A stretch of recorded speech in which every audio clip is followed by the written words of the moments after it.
یہ تقوی کیا ہے؟ حضرت سیدنا عمر فاروق رضی اللہ تعالیٰ عنہ نے حضرت ابی بن کعب رضی اللہ تعالیٰ عنہ سے پوچھا کہ یہ جو بار بار قرآن و سنت میں تقوی کا ذکر آتا ہے تو تقوی کیا ہے؟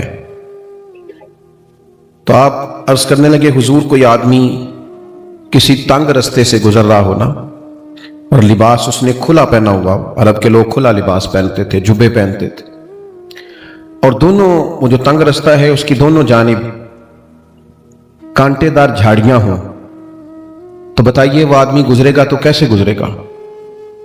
تو حضرت عمر فرمانے لگے سادی سی بات ہے، ذرا اپنے کپڑوں کو سمیٹ کے گزرے تاکہ دائیں بائیں جو جھاڑیاں ہیں اس کے کپڑوں سے لگ نہ جائیں۔ حضرت ابی بن کعب کہنے لگے بس حضور دنیا میں بھی دونوں جانب گناہوں کی جھاڑیاں ہیں، جو ذرا بچ کے اپنی قبر میں پہنچ گیا اسے متقی اور پرہیزگار کہا جاتا ہے۔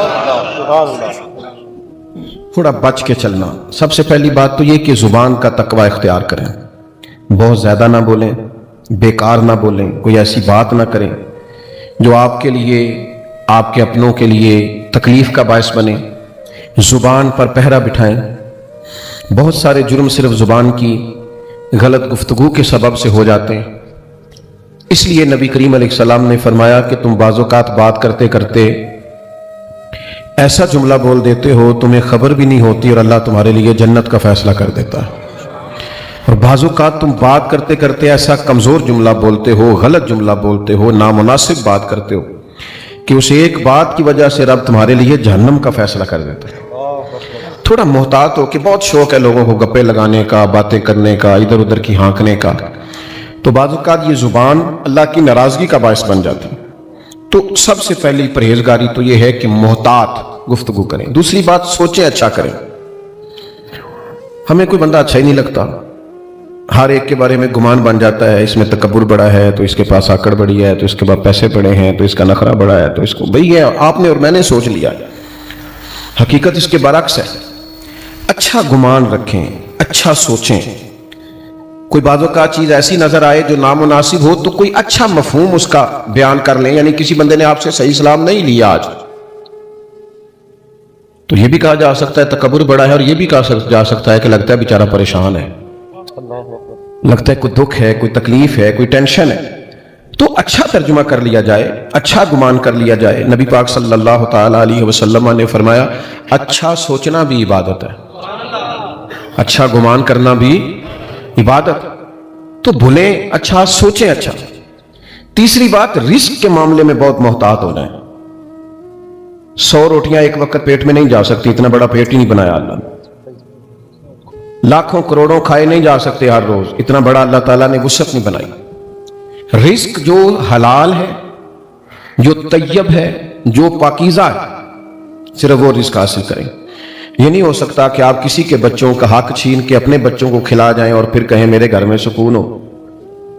تو بھئی جب اتنے سارے لوگوں کا حق مار لیا ہے تو چین کہاں سے آئے گا، اطمینان کہاں سے آئے گا؟ رزق حلال نور پیدا کر دیتا ہے، اور غیر محتاط طریقے سے لیا ہوا مال وہ انسان کو بے سکون بھی کرتا ہے، ذہنی طور پہ الجھاؤ بھی پیدا کرتا ہے، اور سب سے بڑا نقصان یہ کرتا ہے کہ جب رزق حلال نہیں ہوتا تو بندے کا اللہ سے رشتہ کمزور ہو جاتا ہے۔ دیکھو میں نے کیا کہا، اللہ تعالیٰ سے رشتہ کمزور ہوتا ہے۔ نبی کریم صلی اللہ تعالی علیہ وسلم نے فرمایا ایک آدمی دور کا سفر کر کے چلتا ہے اور دیر سے کہیں پہنچتا ہے، شارح حدیث فرماتے ہیں اس کا معنی یہ ہے کہ وہ اللہ کے گھر بیت اللہ میں پہنچا، لمبا سفر کر کے آیا، بیت اللہ پہنچا ہے، یہاں آ کے وہ دعا کرتا ہے یا رب یا رب یا رب۔ حضور علیہ السلام نے فرمایا اس کی دعا قبول نہیں ہوگی۔ یا رسول اللہ صلی اللہ علیہ وسلم اتنا لمبا سفر کر کے آیا ہے اور اتنی مشقت سے پہنچا ہے تو کیوں نہیں قبول ہوگی؟ تو کریم فرمانے لگے اس لیے نہیں قبول ہوگی کہ اس نے جو کھایا ہے وہ بھی حرام پیسوں کا ہے، اور جو پیا ہے وہ بھی حرام پیسوں کا ہے، اور جو پہنا ہے وہ بھی حرام کا۔ تو جب تک رزق حلال نہ ہو دعائیں قبول، تو محتاط کمائیں نا، محتاط لائیں۔ پھر ایک اور بات بھی آپ کو عرض کروں، حلال میں برکت بڑی ہوتی، پیسے تھوڑے ہوتے ہیں پر ان میں برکت ہوتی۔ یہ ناجائز پیسوں کی تو سمجھ نہیں آتی آئے کہاں سے اور پھر گئے کدھر، اس معاملے میں محتاط۔ تیسری چوتھی بات یہ کہ لوگوں کو تکلیف دینے سے بچیں، اذیت نہ پہنچائیں۔ ہمارا ایک مخصوص سا مزاج ہو جاتا ہے کہ میں بڑا اہم آدمی ہوں، میری بڑی خاص شخصیت ہے۔ کچھ لوگ تو کسی لائن میں لگنا پسند ہی نہیں کرتے، کسی نظم کا، کسی پابندی کا حصہ بننا ان کے بس کی بات ہی نہیں۔ یاد رکھیں، احتیاط کرنی چاہیے، کسی کو اذیت نہ پہنچے، کسی کو تکلیف نہ ہو۔ ایسا نہ ہو کہ کوئی ہماری وجہ سے اللہ کے حضور جا کے روئے کہ اس نے بڑا ستایا ہے۔ اپنے وجود کو اس طرح کا نہ بنایا جائے کہ اللہ کے بندے اس سے اذیت محسوس کریں، اللہ کی مخلوق کے لیے آسانی پیدا کی جائے۔ حضور علیہ السلام نے فرمایا، یہ سیاستہ میں حدیث ہے، کریم فرماتے ہیں قیامت کے دن اللہ تعالیٰ کی بارگاہ میں ایک تاجر پیش کیا جائے گا، تجارت کرتا تھا، کاروبار کرتا تھا۔ جب اللہ تعالیٰ کی بارگاہ عالی مرتبت میں پیش ہوگا تو رب فرشتوں سے فرمائے گا، میری رحمت کا فیصلہ ہے کہ اسے جنت عطا کی جائے۔ تو ہر آدمی کو اپنا پتہ تو ہوتا ہی ہے، من آنم کے من دانم، پتہ تے سارا ہے سردار نو کیتیاں دا، پتہ تو ہوتا ہے نا بندے کو اپنے اعمال کا۔ تو وہ تاجر اللہ کے حضور عرض گزار ہوتا ہے، مالک مجھے تو اپنے اعمال کا پتہ ہے، میرے اندر تو ڈھیروں کوتاہیاں ہیں، لیکن یہ جو سبب بنا ہے میرے لیے بخشش کا، وہ سبب کیا ہے؟ کس چیز کی برکت سے اللہ تعالیٰ نے مجھے معاف کیا؟ تو حضور علیہ السلام فرماتے ہیں، رب کریم اس تاجر سے فرمائے گا، تو تجارت کرتا تھا، کاروبار کرتا تھا، پھر کچھ لوگ تجھ سے ادھار بھی لے جاتے تھے، پھر تو اپنے لوگوں کو بھیجتا تھا پیسے لینے کے لیے کہ وہ فلاں آدمی لے گیا تھا مال، اس سے پیسے لینے، تو کہا کرتا تھا کہ جو جان بوجھ کے نہ دے اس پہ سختی کرنا۔ میری طرف دیکھ رہے ہیں آپ، جو جان بوجھ کے نہ دے اس پہ سختی کرنا، لیکن اگر کوئی تنگ دست ہو، مجبور ہو، کمزور ہو، غریب ہو تو اس پہ آسانی کر دینا، ہمارا گزارا ہوتا ہے۔ تو کہا کرتا تھا۔ تو تاجر عرض کرے گا، مالک میں کہتا تھا کہ یار اگر کوئی مجبور ہوا نا تو اسے گنجائش دینا، ہمارا تو کام چلتا ہے، ویسے ہم غریبوں کو گنجائش نہیں دیتے۔ ہاں جی کسی تگڑے کو پیسے لینے ہوں تو انہوں آخی دا بھائی تو کیویں دے سکنا ہے، بندہ ماڑا ہوئے تو انہوں آندے نے بھی سویرے دینے نہیں تو میں تینوں لیبڑ لینا ہے۔ غریب آدمی ہے، پتہ ہے اس بیچارے نے روب میں آ جانا۔ تو حضور علیہ السلام کی ایک حدیث آپ نے یاد رکھنی ہے، نبی پاک علیہ السلام نے فرمایا، اگر تم نے کسی شخص سے کچھ رقم لینی ہے اور بندہ تنگ دست ہے، مجبور ہے، دے نہیں پا رہا، تو کریم فرماتے ہیں اسے مہلت دے دو، جتنی دنوں کی تم اسے مہلت دو گے، جتنے پیسے تم نے اس سے لینے ہوں گے اتنے پیسے اللہ روز صدقہ کرنے کا ثواب عطا فرمائے۔ آسانی کر دو اللہ کے بندے کی۔ تو حضور فرماتے ہیں اللہ تعالیٰ اس تاجر سے فرمائے گا، تو کہتا تھا کہ بھائی جو تنگ دست ہوا آسانی دینا، ہمارا تو کام چلتا، مالک میں کہتا تھا۔ تو اللہ فرمائے گا، پھر بتا نا، تو میرے بندوں پہ آسانی کرتا تھا، میں تیرے اوپر آسانی نہ کروں؟ اس کو سمجھیں آپ، تکلیف نہ دیں، لوگوں کے لیے آسانیاں پیدا کریں۔ میرے پاس ایک محکمے کے دوست جمع ہو کے آگے، کافی سارے کہنے لگے ہمیں کوئی نصیحت کر دیں، سارے دفتر کے متعلقہ لوگ تھے۔ میں نے کہا میری نصیحت یہ ہے کہ جیڑا بندہ تھوڑے کولوں کام آوے نا کوئی، انویں نہ کیا کرو کل آئی، اگر ہو سکتا ہے تو کر دو۔ اللہ کے بندوں کو تکلیف، یہ جو رواج بن گیا نا بعض دفتروں میں کہ کل آنا، پرسوں آنا، پیر کو آنا، فلانے ٹائم آنا، یہ بریک ہے، یہ چھٹی ہے، اذیت کیوں دیتے ہیں رب کے بندوں؟ آپ آسانیاں پیدا کریں تاکہ اللہ آسانی کرے ہم پر۔ تو تقویٰ یہ ہے کہ اچھا سوچیں، اچھا بولیں، رزق حلال کمائیں اور لوگوں کو تکلیف دینے سے بچیں۔ نتیجہ کیا نکلے گا؟ پھر جب قبر میں جائیں گے نا تو زندگی چونکہ اچھی گزاری ہے تو پھر قبر کھٹا نہیں ملے گی، پھر قبر میں بچھو کیڑے نہیں ملیں گے، پھر قبر باغ بنی ہوئی ملے گی، باغ۔ ایک منٹ کے لیے سوچنا کہ مرنا ہے تو باغ میں جانا ہے، باغ میں کہیں باغ لگا ہو تو اس میں جانا کتنا خوبصورت لگتا ہے۔ تو حضور نے فرمایا مومن کی قبر جنت کے باغوں میں سے باغ ہے، اور باغ اتنا خوبصورت ہے کہ جس میں آنکھ کھلے گی تو پہلی زیارت ہی مدینے والے محبوب کی نصیب ہو۔ آج پھولے نہ سمائیں گے کفن میں آسی، قبر کی رات ہے ان سے ملاقات کی رات۔ تو محتاط زندگی گزاریں، اللہ سے ڈر کے وقت گزاریں۔ ایک میں آج کل دیکھتا ہوں ہمارے ماحول کے اندر سب جگہوں پہ ٹائم دینے کا رواج ہے۔ پہلے تو کوئی بندہ سیاسی سماجی ہوتا تھا نا، اب اللہ خیر کرے سارا ملک ہی سیاسی سماجی ہے، سارے سب کا ہی کوئی نہ کوئی سلسلہ ہے۔ یا میں ولیمے پہ نہیں جا سکا تو چلو بیٹے کو بھیجتا ہوں، تعزیت کو نہیں جا سکا تو میں پرسوں چلا جاؤں گا۔ سب کو سیٹ رکھنا ہے، تعلقات ٹھیک رکھنے، ایسا بن کے رہنا ہے کوئی ناراض نہ ہو، اچھی گڈ بک میں رہنے کا شوق ہے۔ او بھائی بندے سارے راضی کر لیے ہیں، اللہ کو راضی کرنے کا کیا کرنا ہے؟ بندے تو اس طرح ہوتے ہیں، حضرت فرماتے ہیں جس طرح